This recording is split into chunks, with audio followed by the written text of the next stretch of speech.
Bueno, ¿estudiaron algo de proteínas o solo estudiaron micro o no estudiaron nada? Parece que no estudiaron nada, pero están desesperados un día antes del examen. Yo que me enojé con mi alumno porque me escribió el viernes a preguntarme qué se estudiaba para el lunes. Bueno, vamos a continuar con las proteínas que ya habíamos dicho sobre las proteínas. Ya dijimos muchas cosas. ¿Quién puede decir algo que dijimos la clase pasada como repaso? ¿Existen cuántos tipos o formas o clases de proteínas? 4. ¿Cuáles eran? Globulares, hidrófilas, membranas. Después, ¿qué ustedes ven ahí?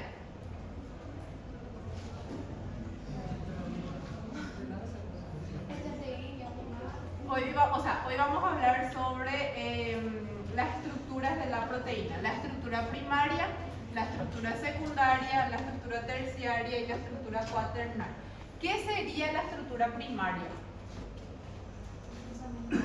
La cadena lineal de aminoácidos. La estructura primaria de la proteína está formada por su cadena lineal de aminoácidos. En la estructura secundaria, ¿qué ya vemos?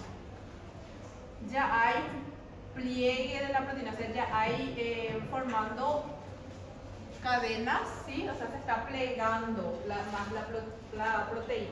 ¿Por qué se forma ese pliegue?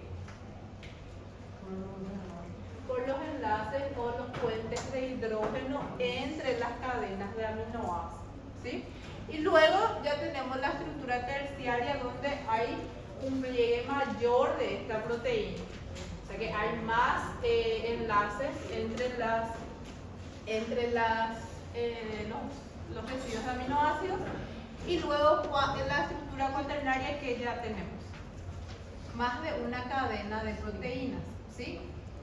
Bueno, entonces hoy vamos a hablar lo que hablamos la semana pasada.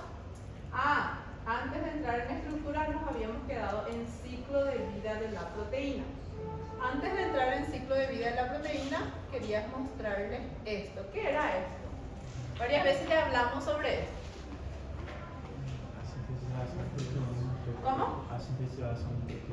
La síntesis de una proteína. ¿Dónde se sintetizaba la proteína? En los ribosomas. Entonces, ¿qué tenemos acá? Tenemos un ARN de transferencia que está trayendo un aminoácido y son los codones, ¿sí?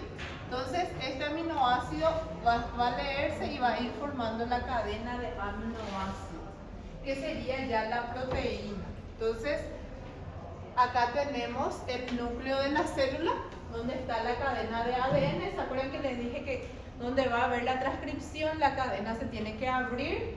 ¿Qué sería esto? Porque yo solo quiero esta secuencia más lo que yo quiero traducir. Entonces, esta secuencia es la que se va a copiar. ¿Ven? Entonces, acá tenemos el ARN mensajero que va a salir afuera. Acá está mi ARN mensajero, va a entrar en los ribosomas y los ribosomas van a traducir en proteínas, ¿sí? Entonces eso es lo que pasa y que esta proteína después, ¿qué tiene que pasar? Tiene que madurar, ella no sale así nomás a viajar a su lugar de donde va a cumplir su función. Tiene que sufrir ciertas modificaciones, se le agrega algo, se le saca algo para convertirse en una proteína funcional y eso es lo que tenemos acá. Bueno, primero tenemos la síntesis. El ARN mensajero, en los ribosomas tenemos una proteína funcional. Luego tenemos el plegamento. ¿Qué sería el plegamento? Para que adquiera la estructura secundaria, ¿sí? Los enlaces. Entonces, tenemos el ciclo de vida empieza con la síntesis del ribosoma de la cadena polipéptido, ¿sí? Cuya estructura primaria está dictada por ¿quién? Por el ARN mensajero. Luego, conforme procede la síntesis, el polipéptido empieza a plegarse hacia su conformación natural. Entonces va ocurriendo los enlaces, dijimos que podían ser puentes disulfuro o puentes de hidrógeno. ¿Sí? Entonces se va modificando esa proteína, se va adquiriendo otra estructura. Acuérdense que esa proteína sí solo como cadena de aminoácidos generalmente no son las que cumplen las funciones, ¿sí? Siempre adquieren otra estructura para ser una proteína funcional. Doutora, de onde é essa imagem? De qual livro? No sé de qué libro es, pero voy a mirar, porque este slide me pasa la doctora Andrea. Entonces yo no sé, pero es del libro que ella puso en el planeamiento, de uno de ellos. Pero hay en todos los libros.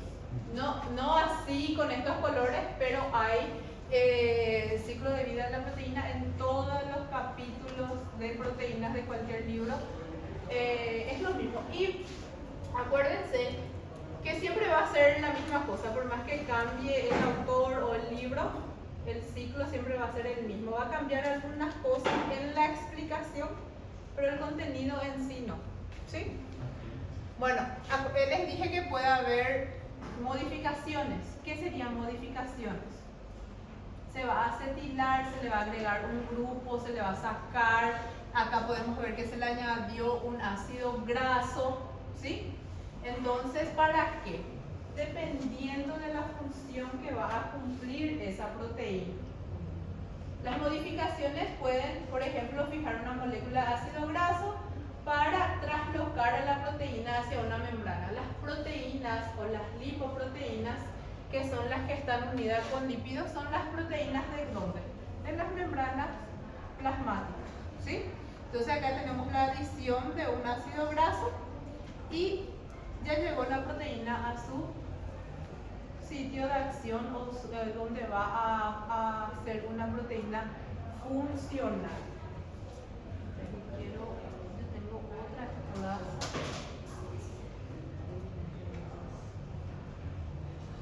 Yo tengo otro slide que explica mejor ese que voy a mostrarles para no confundirnos.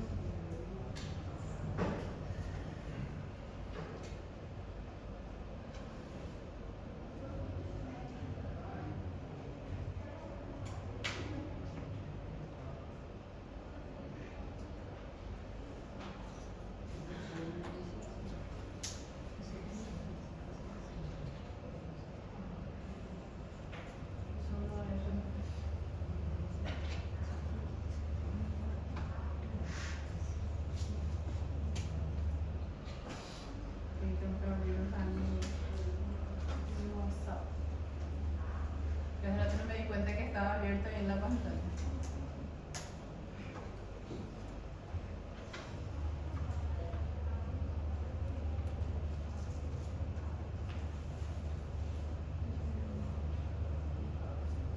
¿Ya les pasé esta clase a ustedes?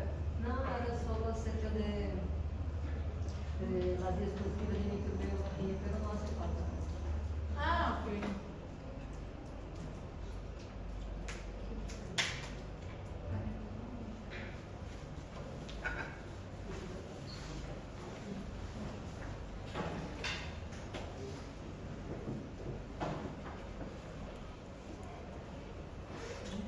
No tengo más.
Y ahora no aparece.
Bueno, continuando. Entonces, acá está una proteína transmembrana o una proteína de la membrana celular unida a un ácido graso o un lípido siempre va a formar parte de la estructura celular, ¿sí?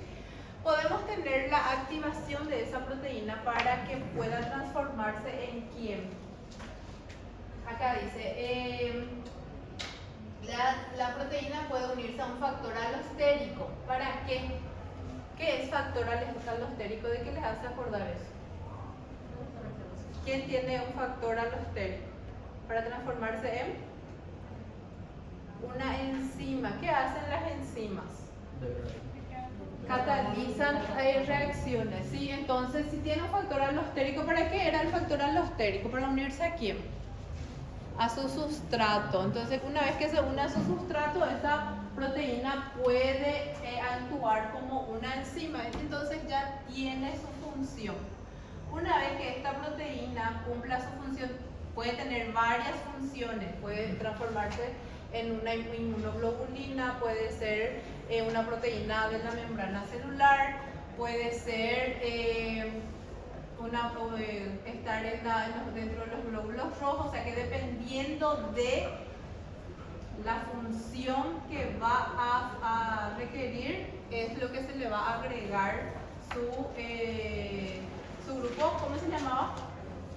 ¿Grupo? Ya hablamos sobre eso. ¿Qué es lo que se le adiciona a la proteína? ¿Cómo le llamamos? ¿Grupo? Grupo prostético, dependiendo de la función que va a requerir. Luego, esa proteína, ¿qué va a pasar con ella? ¿Toda la vida se va a quedar ahí cumpliendo la misma función hasta que yo me muera?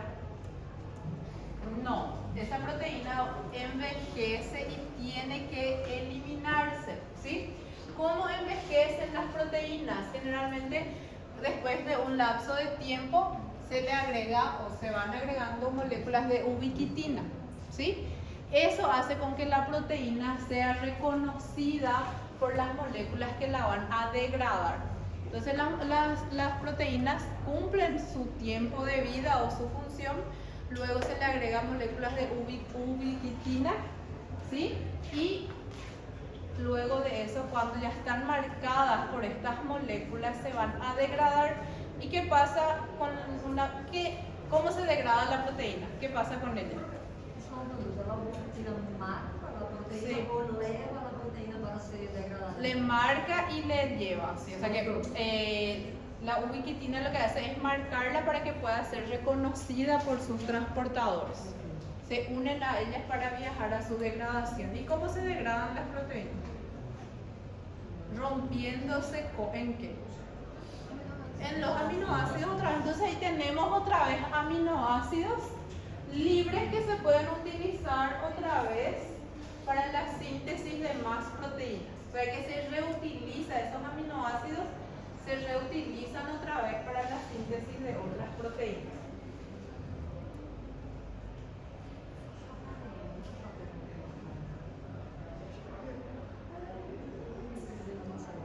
¿Sí?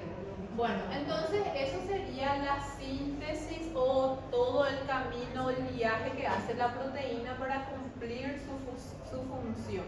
Entonces sale del núcleo, viaja al citoplasma, del citoplasma, en el citoplasma tiene que ocurrir la adenilación, la fosforilación, la adición de algún grupo prostético y ahí se va a ir a cumplir su función. Después tiene que degradarse y liberar otra vez enzimas para una nueva síntesis. Ahora sí vamos a hablar de la estructura de las proteínas. En general se agrupan en clasificaciones estructurales: proteínas globulares, proteínas fibrosas, proteínas transmembranas y proteínas de unión al ADN. ¿Cómo se llaman las proteínas de unión al ADN? Varias veces ya le vimos.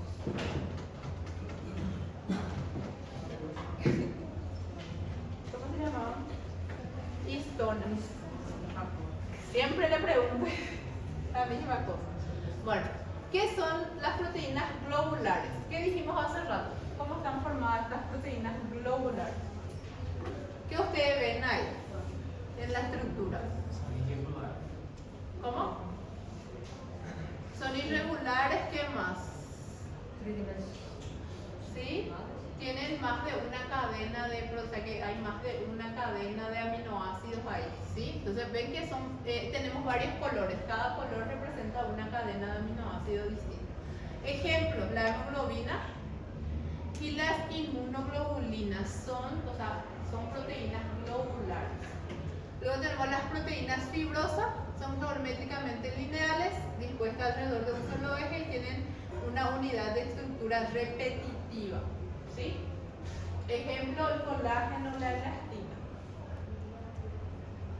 Las proteínas transmembranas consisten en proteínas que tienen una o más regiones alineadas a través de la membrana lipídica. ¿Y por qué se utilizan como proteínas transmembranas? Pueden ser proteínas globulares o solo proteínas lineales o cómo tienen que ser.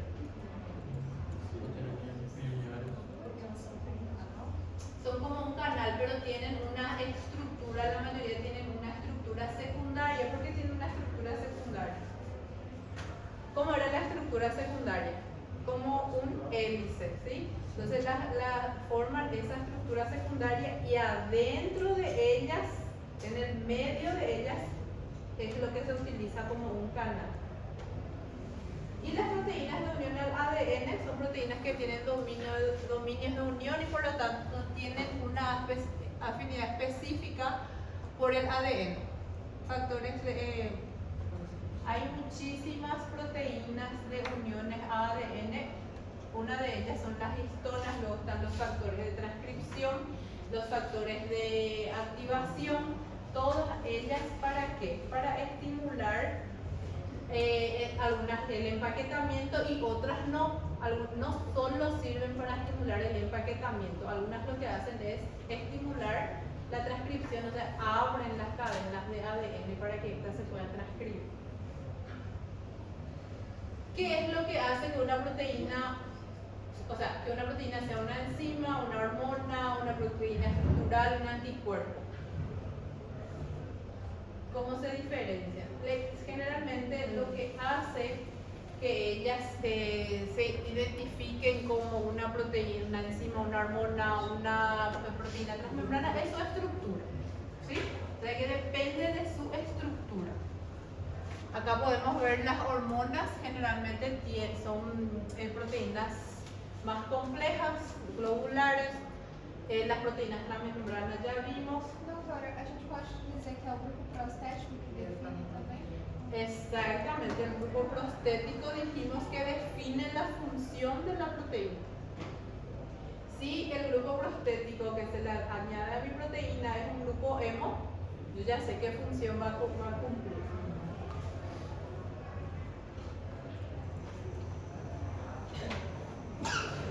Bueno, los niveles de la estructura del ADN. Tenemos la estructura primaria, que ya dijimos que es la cadena lineal de aminoácidos. La secundaria, donde ya tenemos los pliegues que se forman debido a los puentes o los puentes de hidrógeno, los enlaces disulfuro. La estructura terciaria y la estructura cuaternaria. Y aquí tienen otra vez la definición. ¿Qué sería la estructura primaria? Secuencia de aminoácidos. La estructura secundaria, los puentes de hidrógeno, ya se forman entonces los péptidos ya se van plegando, ¿sí? La estructura terciaria de las proteínas, el plegamiento tridimensional de una proteína debido a interacciones entre sus cadenas lineales. Y la estructura cuaternaria cuando ya hay más de una cadena de aminoácidos. ¿Qué sería más de una cadena de aminoácidos?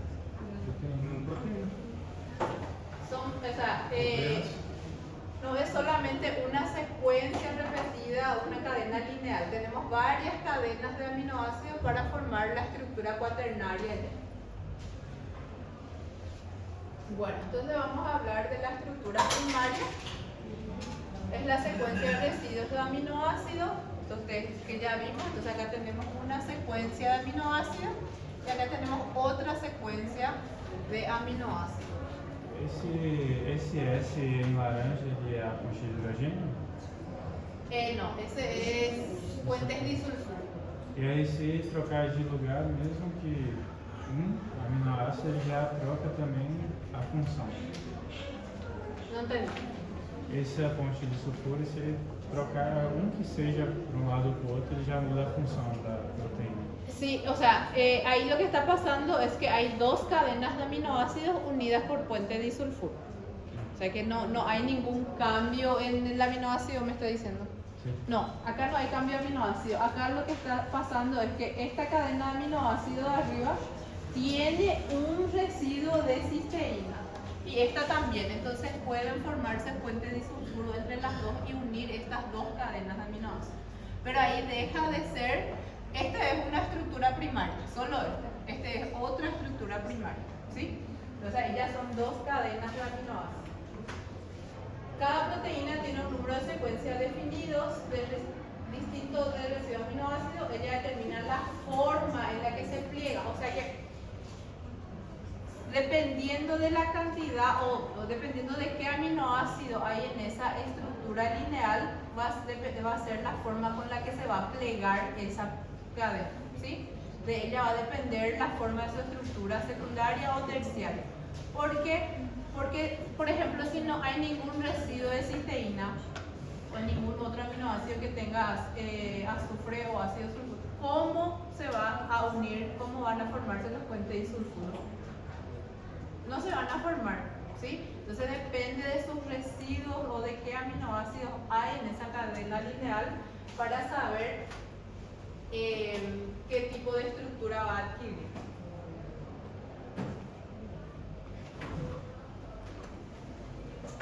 La función de una proteína depende de su secuencia de aminoácidos. Eso ya dijimos.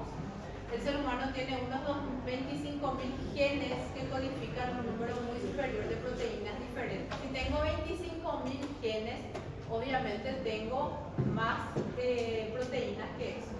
Cada tipo de proteína tiene una estructura tridimensional única que le confiere una función única. Si cada proteína, supongamos que tenemos 100.000 clases de proteínas en el organismo. Esas 100.000 proteínas con cadenas de aminoácidos distintas van a desempeñar una función distinta, ¿sí? Ni la proteína 1 y 2 no van a hacer la misma función, ni la 1 y la proteína número 100. Cada una tiene una función específica y cada una de ellas tiene una secuencia de aminoácidos específicos, ¿sí? O sea que yo no voy a tener 10 proteínas con la misma secuencia de aminoácidos.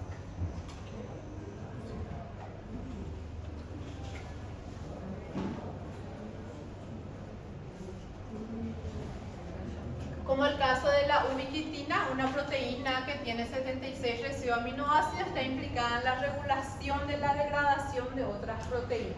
O sea, una proteína es la responsable de marcarla esa proteína otra vez que necesita ser degradada. La secuencia de aminoácidos de la ubiquitina es idéntica en especies tan dispares como la mosca y el ser humano. ¿Qué quiere decir eso? Que la ubiquitina de la mosca y la ubiquitina del ser humano tienen la misma secuencia de aminoácidos, o sea que es una proteína igual en dos especies diferentes, ¿sí?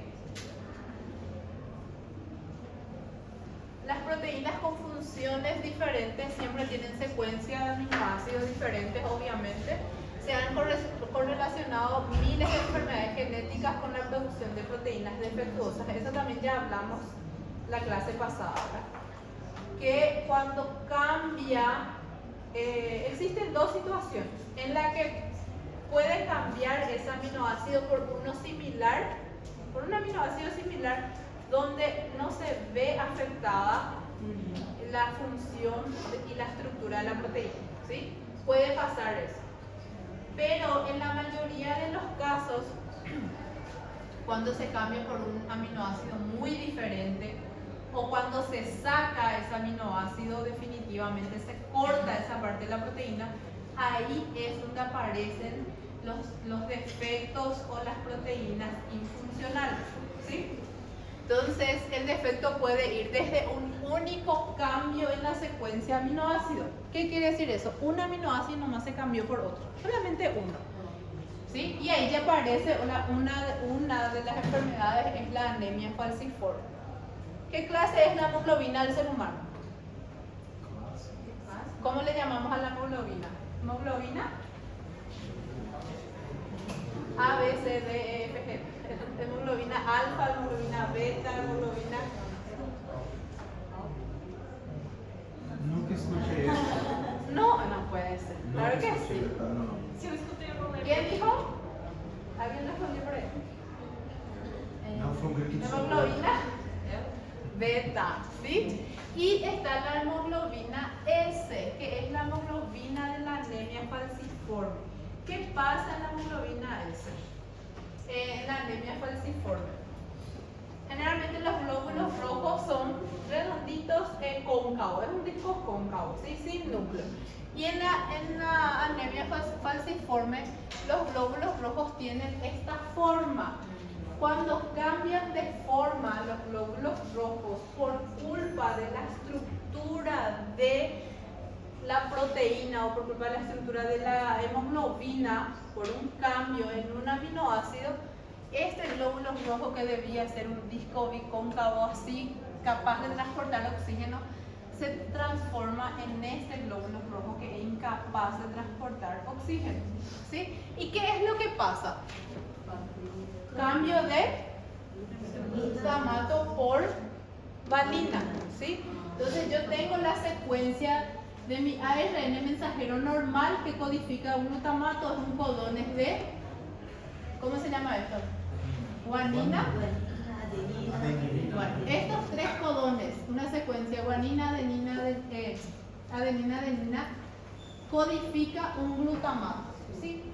Hay un error en la transcripción, hay un defecto genético en la transcripción y esta adenina se transforma en uracilo, que codifica valina. Entonces ya tengo cambio de glutamato por valina en la hemoglobina mutante. Ese cambio en la secuencia de aminoácidos de esta hemoglobina cambia la forma y la capacidad de la hemoglobina de transportar oxígeno. Entonces ahí aparece la anemia falciforme, ¿sí? Entonces este es un glóbulo rojo normal, ¿sí? Que es de esa forma, es un disco bicóncavo. ¿Por qué? Para poder pasearse a través de los vasos sanguíneos, ¿sí? No se aglomeran. Estas células de la anemia falciforme o las células, las hemoglobinas, los glóbulos rojos de hemoglobina S generalmente a veces causan oclusión vascular, Hay anemia, ¿por qué? Porque no consigue transportar, no consigue unirse al oxígeno esta hemoglobina deforme, ¿sí? Entonces, esa es la anemia falciforme. ¿Cuáles son los síntomas o las complicaciones de la anemia falciforme? Hay vasoclusión, hay hemólisis, complicaciones crónicas, una anemia hemolítica crónica. ¿Qué quiere decir anemia hemolítica? Estos glóbulos rojos deformes también se rompen muy fácilmente, ¿sí? Entonces, cuando empiezan a trancarse, empiezan a alisarse. Entonces, por eso es grave. Hay problemas renales, hay problemas oculares, biliares, hay problemas osteoarticulares, retraso del crecimiento, hay problemas cardiovasculares, hay problemas pulmonares, ¿sí? Entonces, esas son las complicaciones crónicas. ¿Qué quiere decir crónica? No es tan grave en el momento, pero le va a dificultar el estilo de vida del paciente. Luego están las complicaciones agudas, que sí son urgentes: dolor vasoclusivo óseo, hay infecciones, dolor abdominal, secuestro esplénico. ¿Qué sería secuestro esplénico?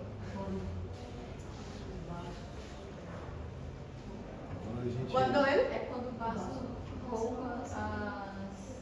las células se quedan trancadas en el vaso, ¿sí? Entonces, generalmente estos glóbulos rojos deformes se quedan trancadas en el vaso. ¿Por qué?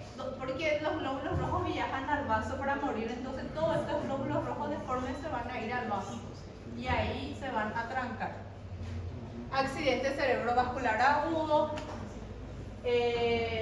crisis aplásica, crisis hiperhemolíticas. Entonces el paciente puede ser un paciente grave,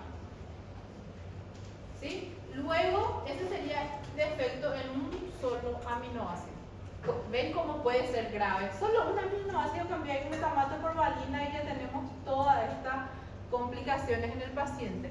Y también puede haber la eliminación de una mayor parte, o sea, se corta una parte grande de la cadena polipeptídica, como en el síndrome, o sea, en la distrofia muscular de Duchenne. Ustedes ya vieron en genética, seguro, distrofia muscular de Duchenne.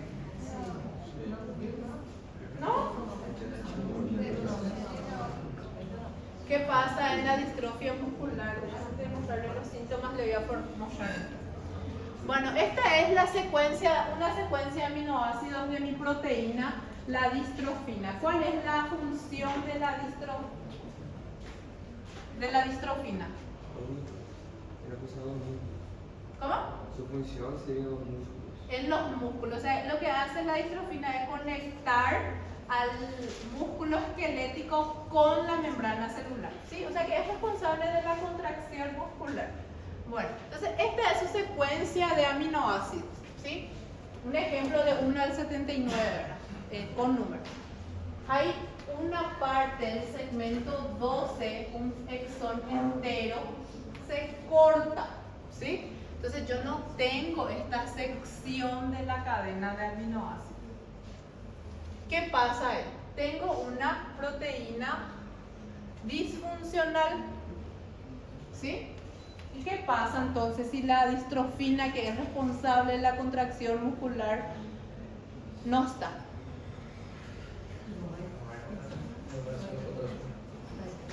Antes de eso, ¿qué es un exón? ¿Qué es un exón? ¿Ah? Sí, por eso me puse ahí igual de cero. Es la secuencia de gen que codifica aminoácidos. Entonces se corta ese. Entonces no es solo un aminoácido nomás lo que no va a estar, ¿sí? Son más aminoácidos lo que va a faltar. ¿Qué es lo que pasa con el paciente? Es un trastorno hereditario o no que provoca debilidad muscular y pérdida del tejido muscular que empeora rápidamente. ¿Cuáles son los síntomas que puede tener el paciente? Atraso en el habla, debilidad muscular, necesidad de ayuda para levantarse, marcha de pato y postura lordótica lumbar. Generalmente ellos no consiguen estar erectos, generalmente están así todo el tiempo.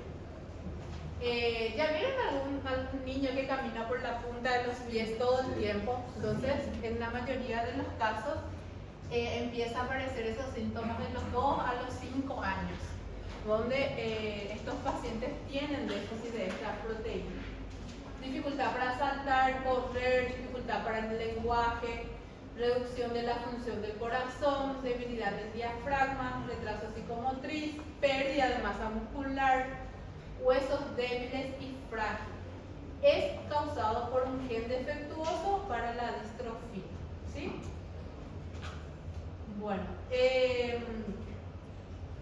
entonces esta proteína está defectuosa, está presente pero está defectuosa, ¿sí? Entonces tenemos dos situaciones diferentes. Acá tenemos solamente un aminoácido y acá ya tenemos una secuencia de genes que falta en el paciente. En la mayoría de los casos él afecta a los varones. ¿Por qué? Porque este gen que codifica la estrofina está en el cromosoma X. Y como los varones solo tienen un cromosoma, es una enfermedad recesiva. Pero como los varones solo tienen un cromosoma X, generalmente se manifiesta más en los varones.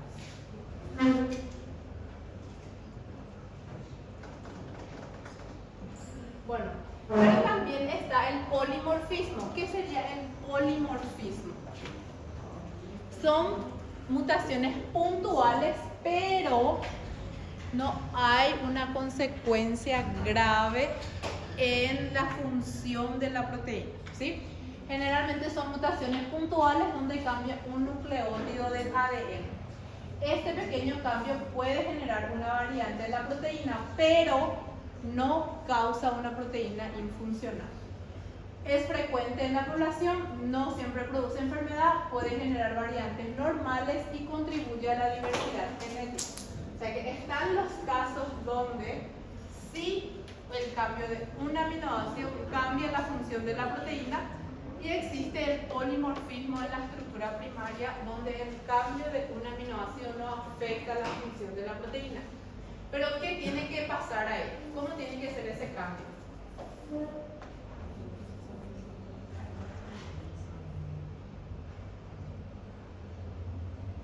No tiene que ser muy diferente el aminoácido que se cambió por el otro, ¿sí? O sea que tienen que ser más o menos similares. Yo no puedo cambiar un aminoácido que tiene azufre por otro que no tiene y esperar que tenga la misma función, ¿sí?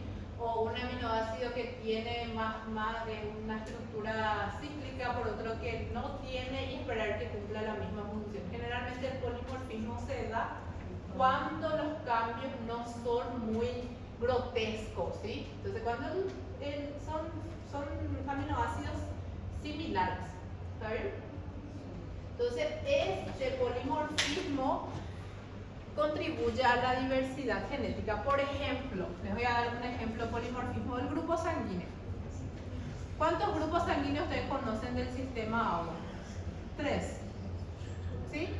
¿Qué son los? ¿Cómo yo sé que yo soy el grupo A y que vos sos el grupo B o que ella es el grupo O? ¿Cómo se saben los grupos sanguíneos?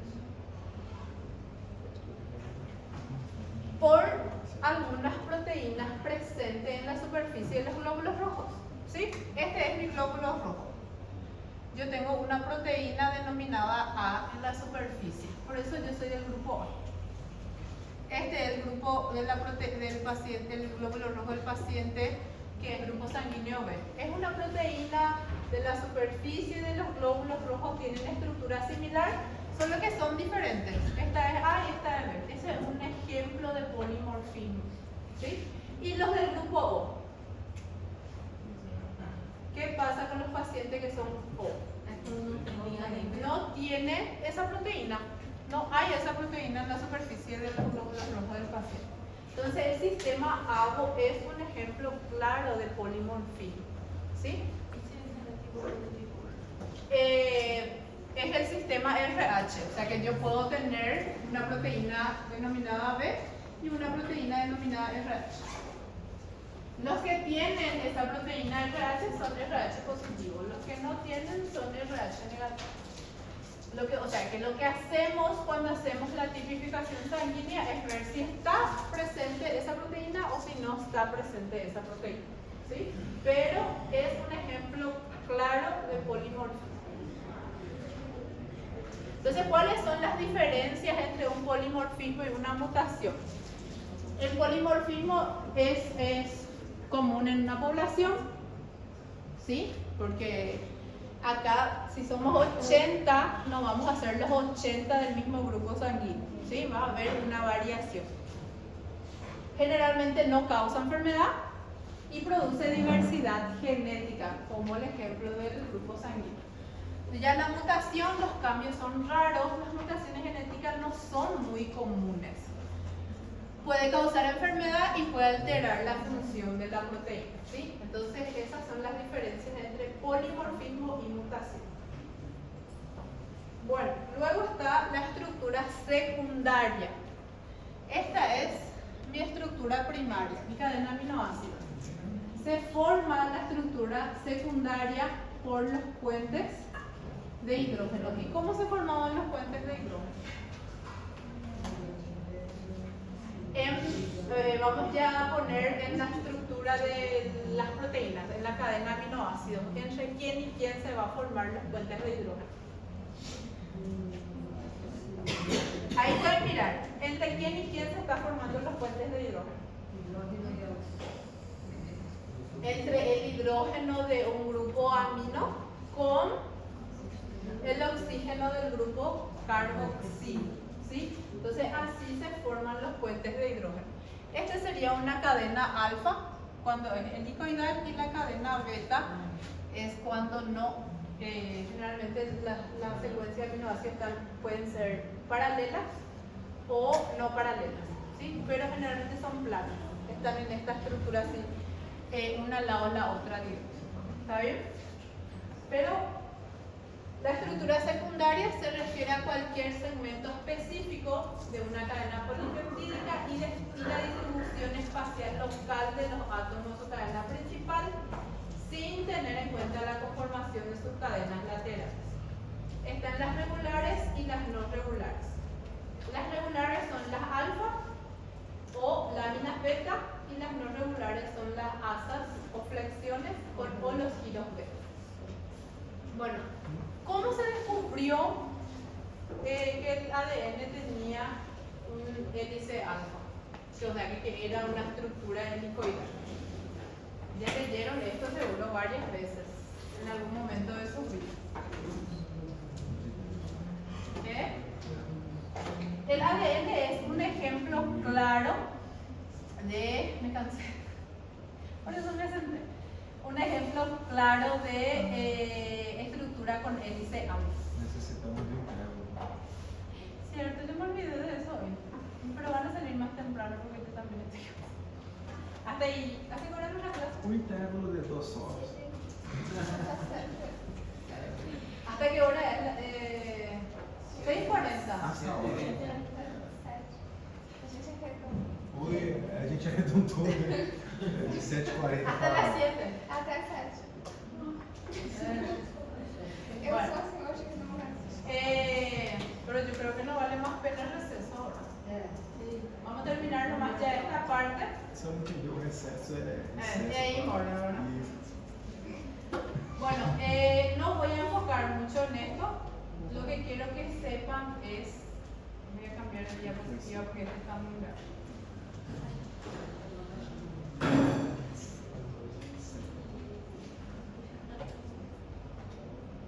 Solo hasta ese alfa ya les dejo en paz. os outros também. Eu sei que você deseja isso tanto quanto nós. Bueno. Traje mi otra diapositiva. No quería hacerles tan largo, pero no hay caso. A outra diapositiva está na próxima aula. Bueno, el dice, o sea, ¿cómo se forman esta estructura helicoidal? Entre los puentes de hidrógeno. Generalmente, como dijimos hace rato, entre el hidrógeno de un grupo amino con el oxígeno del grupo carboxilo. Los grupos aminos generalmente se posicionan dentro y los carboxilos por afuera. ¿Sí? Entonces ahí tenemos una estructura helicoidal. ¿Y cómo era nuestro giro? Como dijimos, generalmente son dextrógiro.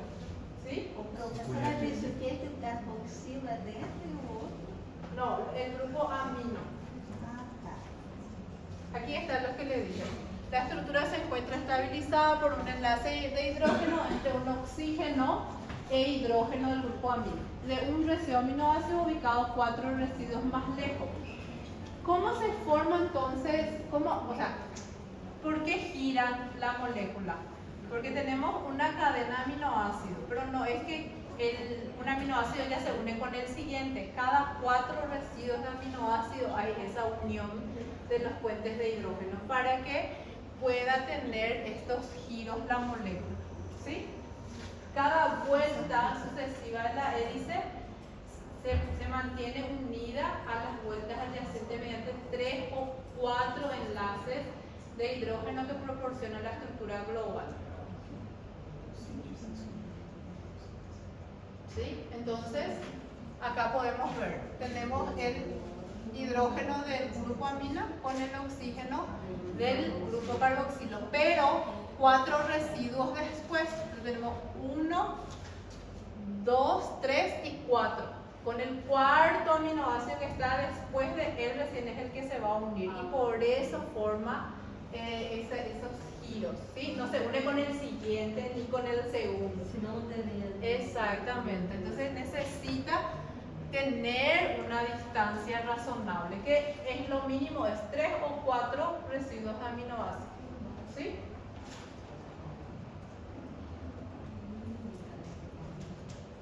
Yo Muchas gracias. no voy a cobrarle mucho Tudo de bem. estructura Essa próxima carta porque está muy... muy larga. Profe, ¿qué podría cobrar de proteínas? La parte que todavía no ¿Cómo llegamos. sería? No, sí necesito que sepan las estructuras, cuántos hay, pero memorizar todo eso. A mí lo que me interesa es más las funciones. Sí, todavía no llegamos en eso. La segunda parte, el segundo slide que ustedes todavía no tienen, habla sobre las funciones de cada uno. Eso es más. Pero estructura no tanto. ¿Cómo se forman los dipolos? ¿Qué sería un dipolo? Diferença de polaridade. De polo, Diferencia. polo positivo e negativo. Exactamente. ¿Y cómo se forman? Quando eu tenho elemento mais eletronegativo unindo-se com outros elementos. Sí. Então ele Bueno, acaba atraindo mais os elétrons para ele, então isso gera uma diferença em carga. exactamente. Entonces, la dirección de la polaridad generalmente se va el grupo amino, ¿qué carga parcial va a tener? El grupo amino. El grupo amida generalmente tiene una carga parcial positiva. ¿Por qué? Y el grupo carboxilo va a tener una carga negativa. Acuérdense que se va a formar puentes de hidrógeno entre ellos. Y el oxígeno es mucho más electronegativo, entonces va a atraer más los electrones hacia él. Y va a haber una diferencia de polaridad entre en las estructuras helicoidales. ¿Sí?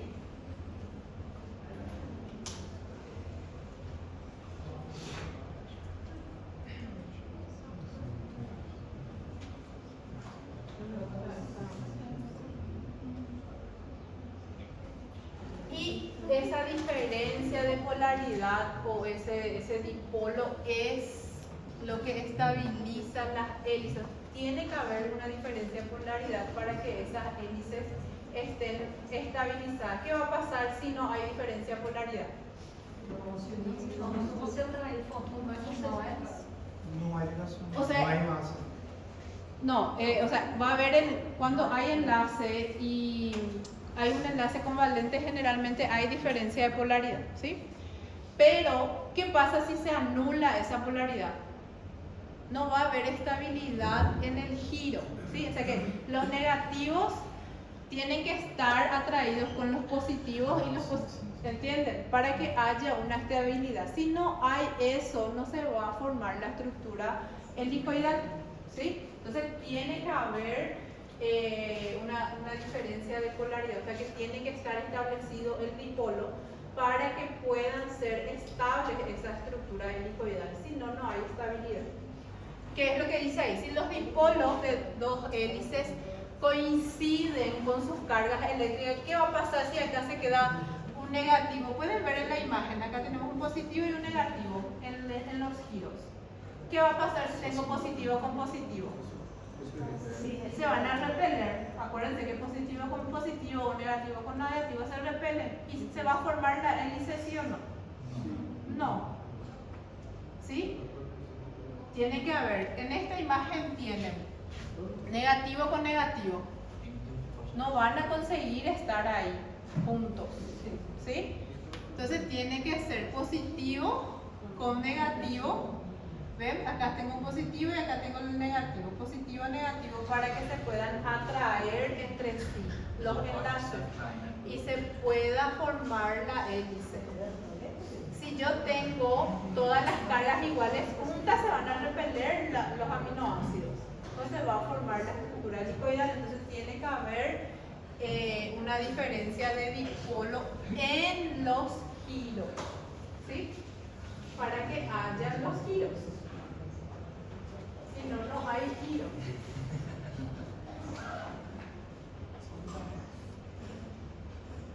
Y esto es lo que le dije hace rato también. ¿Ven? Este medio acá, ¿para qué va a servir ese medio? ¿Cómo va a ser usado? Dice que en muchas hélices alfa predominan grupos radicales hidrófobos de un lado del eje y hidrófobos del otro. O sea que hacia afuera se quedan los hidrófobos y adentro se quedan los hidrófilos. ¿Sí? Estas hélices están bien adaptadas a la formación de interfase entre regiones polares y no polares, como el interior hidrófobo de una proteína y su ambiente acuoso. Las agrupaciones de hélices alfipáticas pueden crear un canal que permite que moléculas polares atraviesen. ¿Sí? Entonces el canal, vamos a ver en la siguiente imagen, creo que está mejor.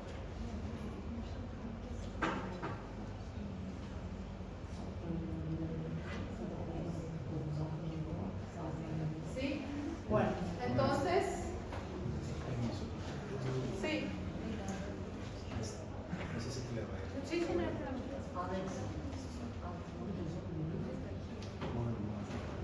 Bueno, entonces estos serían las moléculas polares y las moléculas apolares. A través de ellas, ¿qué va a pasar? ¿Qué puede pasar? ¿Qué eran las acuaporinas? Canales de agua. ¿Y qué son las acuaporinas? Son proteínas, las membranas que se utilizan para que el agua pase a través de ella. ¿Cómo el agua pasa a través de ella?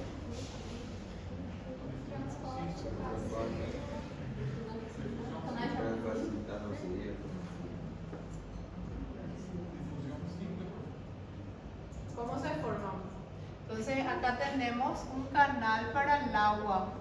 ¿Por qué? Porque todas las regiones polares de las proteínas están formando ese canal, ¿sí? Y las partes hidrófobas están en contacto ¿con quién?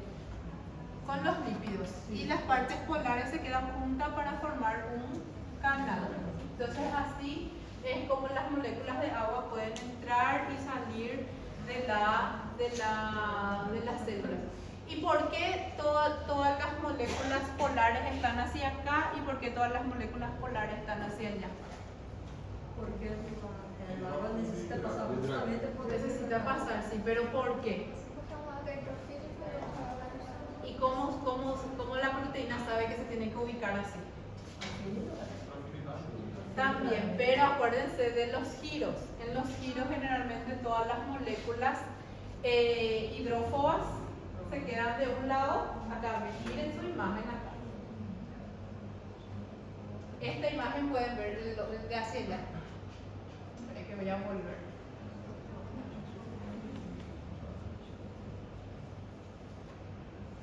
Todas las cadenas laterales de un lado, ¿qué son? Hidrófilas. Y todas las cadenas laterales del otro lado son hidrófobas, ¿sí? Entonces ellos adquieren esa posición para poder ser parte de las membranas celulares. Y eso ocurre en los giros. En los giros se disposicionan así los aminoácidos que tienen cadenas hidrófilas, o sea, las cadenas hidrófilas de los aminoácidos de un lado y las hidrófobas del otro. Bueno, hasta hélice alfa vamos a quedar, ¿sí?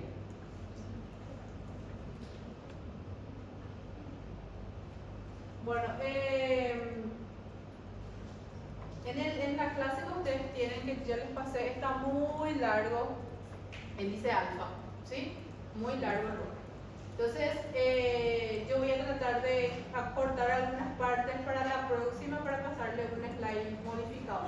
Porque está muy largo y les va a confundir demasiado si se ponen a estudiar eso. A mí lo que me preocupa más que sepan es